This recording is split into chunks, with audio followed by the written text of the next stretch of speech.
philanthropy into their lives. Philanthropy is a personal journey, and through the stories we will share here, we hope that it sparks something in you and how you can make your own philanthropic impact in the world. I'm your host, Lori Kranczer, attorney, philanthropic advisor, and legacy giving strategist. Today, we're going to explore what it looks like to be an everyday philanthropist and make a positive impact in the world. But before we get started, make sure to subscribe to the podcast so you never miss a new episode posted every Wednesday. And then today we have Adrienne Nicole, CEO of Adrienne Nicole Productions. Welcome, Adrienne. Thanks, Lori. I'm excited to be here. I'm excited for you to be here and share your story. A little secret, we know each other for about a year now. We were both in a program called the Goldman Sachs 10,000K program. It was fantastic. We were in a growth group together. And that is where I got to learn more about Adrienne and her story. And I really want her to share with all our listeners her story today.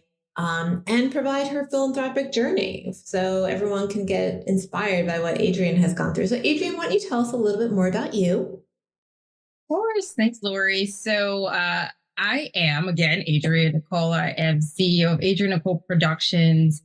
We are a video production and photography firm that produces content in the healthcare and multicultural spaces. You know, the big deal for us is that it's a patient-led organization, so we find ourselves in spaces that really create authentic and genuine content for patients, for caregivers, and even for physicians. I'm also a patient advocate and advisor. I started the company really because I am a patient, right? So in 2009, I was diagnosed with lupus. And I was in the midst of what I consider a bustling career in entertainment production. And it really just pulled me out of that. And I didn't know what I was going to do with my life. I didn't know what I was going to do with my career.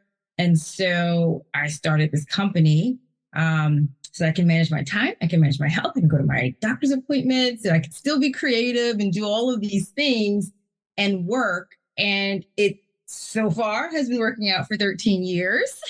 So I would consider it a good move. But at the core of the company, my passion for patients, for people like me, for caregivers, really remains the thread that pulls this whole thing together.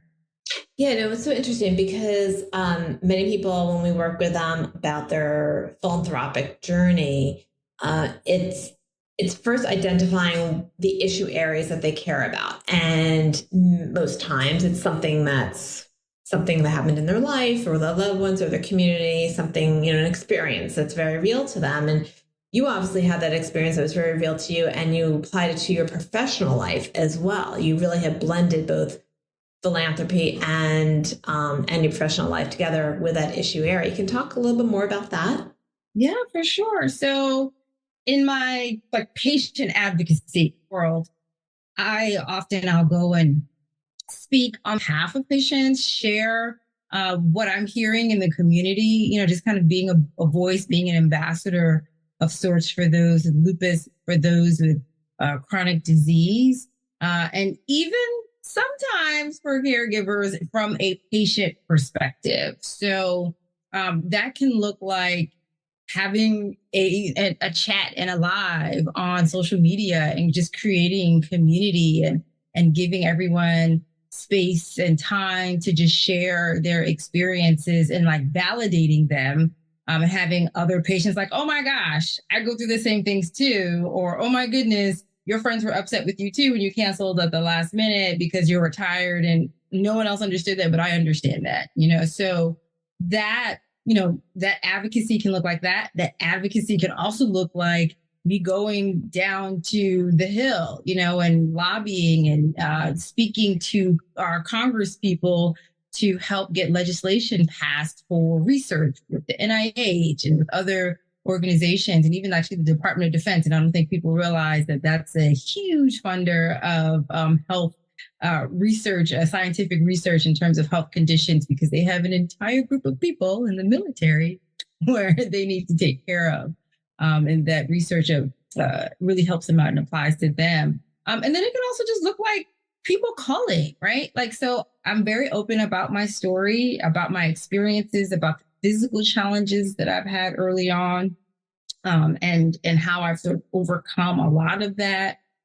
And so people want to just have a talk. And so I am incredibly open to just giving someone my cell phone number and talking it through. And I've even done that with other people with chronic disease. They're just like, how do you manage that, particularly as a professional? How do you make sure that people don't think you can't do your job? How do you manage fatigue? Who do you put around you to build a community to be able to support you when things aren't going awesome? And then when things are going awesome, how do we have those same groups of people? So advocacy looks like a lot of different things. It also looks like fundraising, right? So I do work a lot with the Lupus Research Alliance, and I've helped them fundraise. We do walks. There are galas. There are just talks to other patients and webinars and all of those things I participate in. So it feels like a very full and busy time when I do these things, but it's really fulfilling. Well, I was just thinking, you sound so busy. It sounds like a whole complete career separate from what you're doing. So I wonder, how do you manage all the activities? And you mentioned one nonprofit that you work with. Are there others that you also work with? And how do you sort of manage all this advocacy that you're doing for them?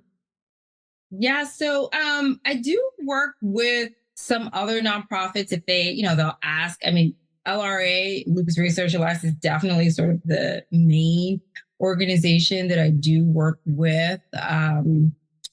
But I manage it in, just it's time management. It's having an incredible team on my business side. So like the A&P team is handling production and the work, all of that, while I am sometimes on the road doing work in the lupus advocacy space. But those worlds combine and they collide, right? So if I'm out speaking on a panel somewhere to a group of either healthcare providers, payers, and pharmaceutical companies, they're often going to come up to me and ask me about the production work that we do and want to participate in that process, right? And so that's that's sort of a beautiful way for us to collide in terms of business. That's great for us and great for me professionally, but even more so in the advocacy space, because now they're bringing in a company that can actually identify with the patients that they're trying to communicate to and communicate with,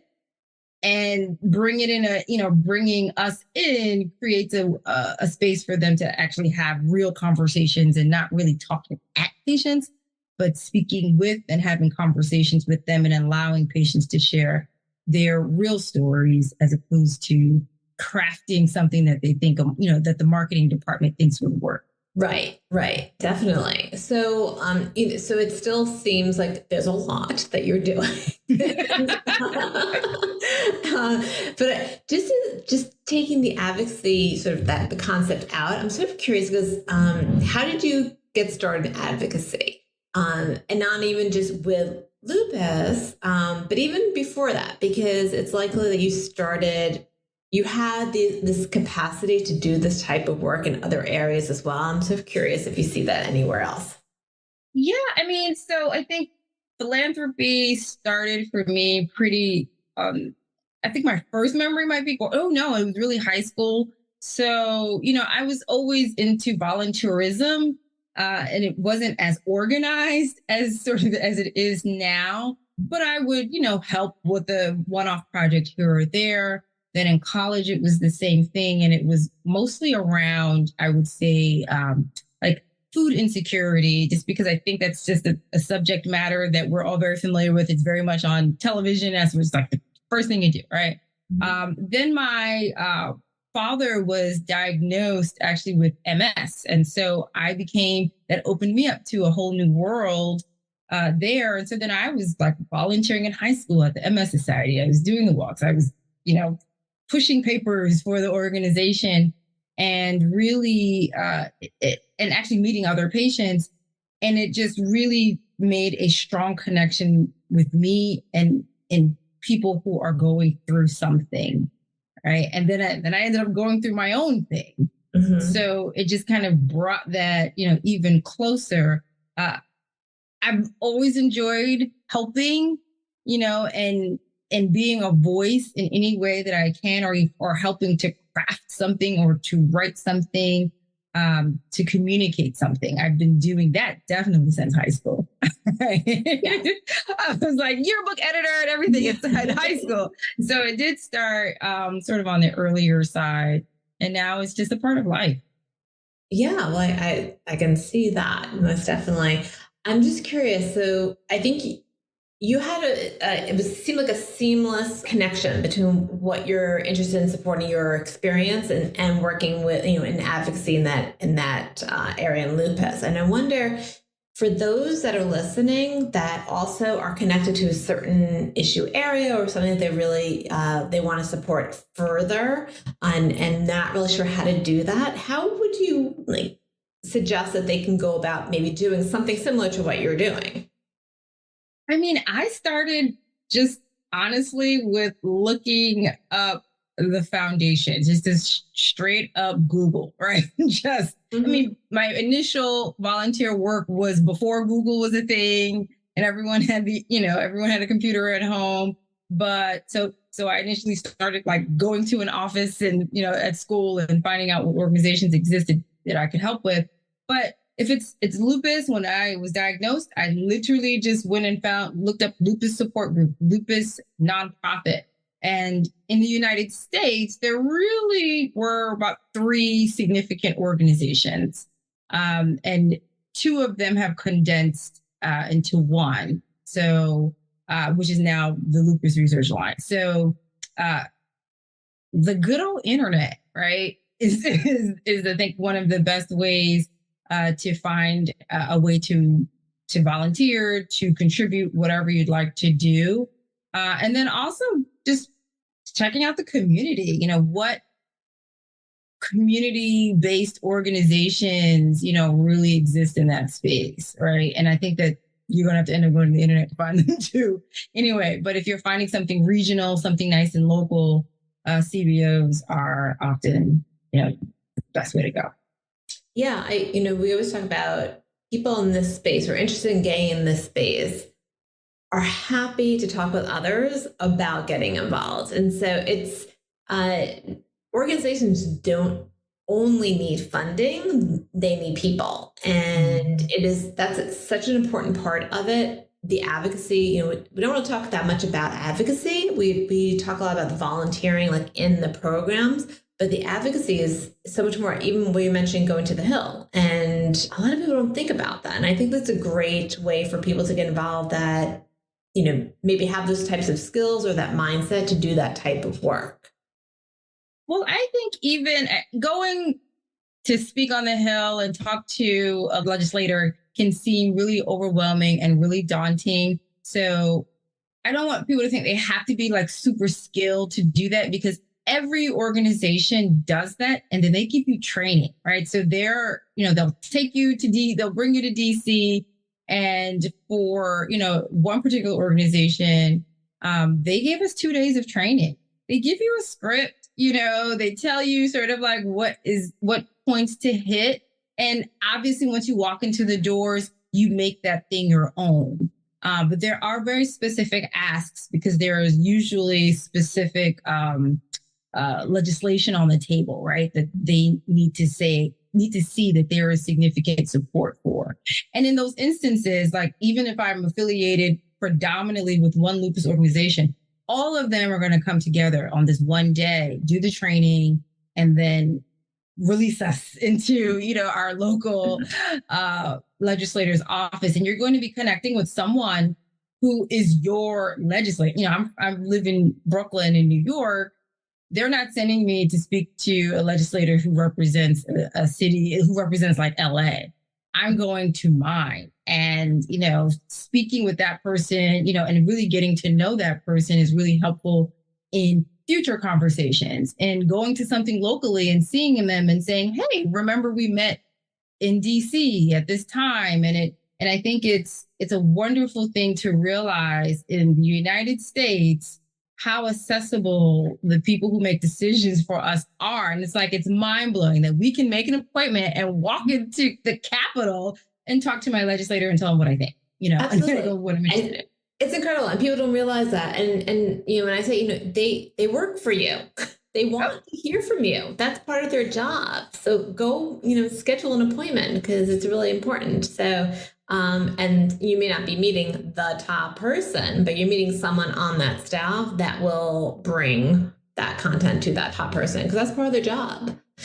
So, yeah. All right. So, talking about other things, philanthropy, what else, can you do, or do you see yourself doing in this space with regard to your advocacy work? Is there anything that you haven't done yet?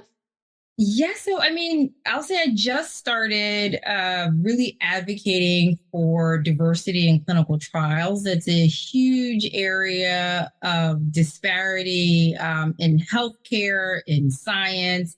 And there's so many moving parts in that. There's so many things that are attributed to that. And I want to make as much of a difference as I can in that area, because for people, essentially predominantly people of color, are not represented well at all in clinical trials.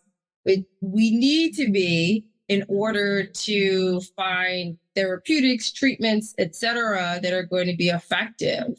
If we aren't participating, we don't know how they work, right? So that's I want to say my new thing. I would say like the past year, that has been my main focus. And I spoke on a panel around that on Clinical Trials Day in May for Walgreens. And it was an amazing experience to hear from other patients, to hear from those who have participated in clinical trials and what that's done for their lives, but also sharing with people who are running these trials and pharmaceutical companies about why people of color are maybe not participating and what they can do to improve those numbers, to really show a genuine interest in communities of color, and not just for science purposes. There has to be a broader messaging around that. Yeah. Oh, that's so interesting. So, who sort of takes ownership of this space? Who is leading this to make sure you're smiling? Because this is such an important topic, and especially since the pandemic, we're seeing a lot of this is coming out more. But are there any particular either groups or organizations, or is it government, or is it the pharmaceuticals? Who's doing this? Who's taking control?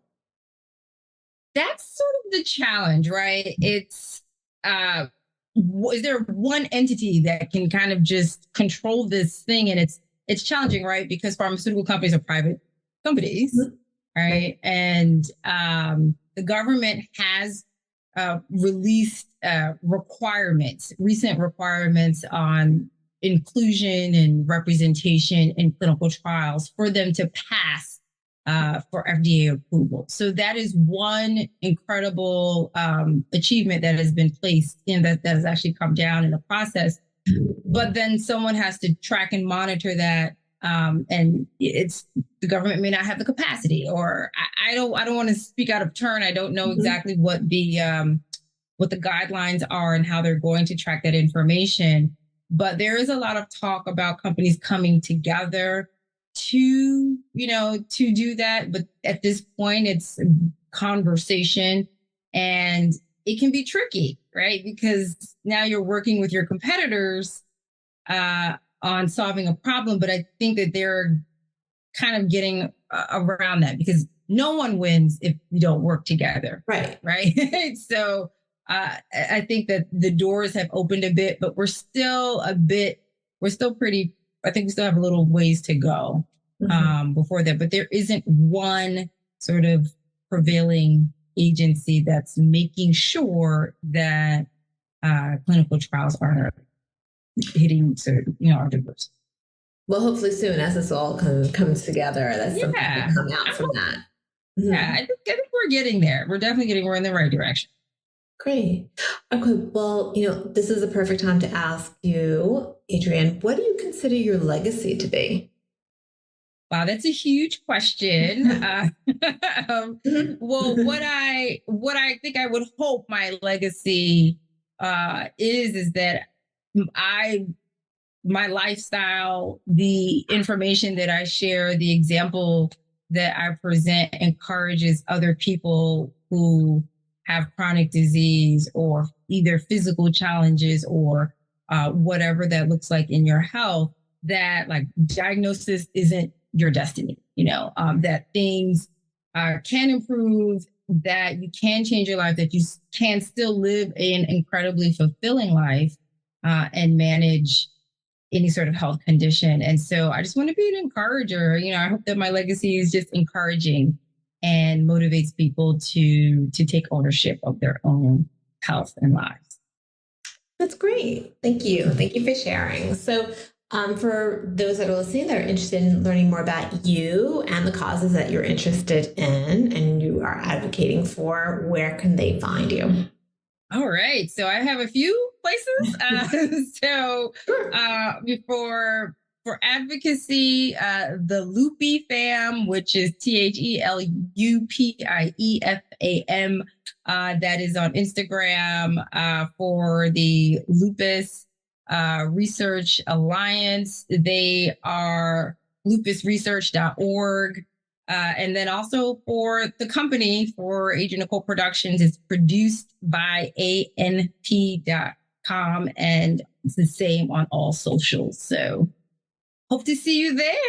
Yeah, it's great. So anyone that's interested in Adrienne's work, check it out. Her business wins Emmys, by the way. So Nominated. Yes.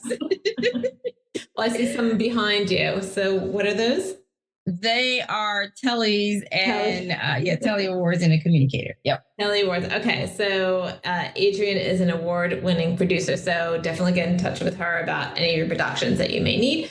And thank you again for joining us, Adrienne. So I know your story, but I'm so happy that you came on to share your insights, what inspired you to start doing your advocacy work, and hopefully we are inspiring others to also do similar work in whatever they want to support. So thank you again for joining us, and thank you for all our listeners for joining us. We hope we provided some insights and inspiration that you could use for your own philanthropic journey. Until next time.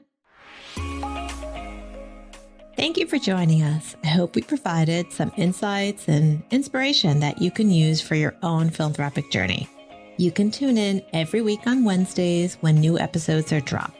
We'd love to hear your feedback, so leave a comment and a rating about what you like and what you'd like to hear more about. And if you liked the episode today, make sure to share it to raise awareness about the story to inspire other women to take action. I'm Lori Kranczer, and until next time, you can make a positive impact through philanthropy every day. Thanks for listening.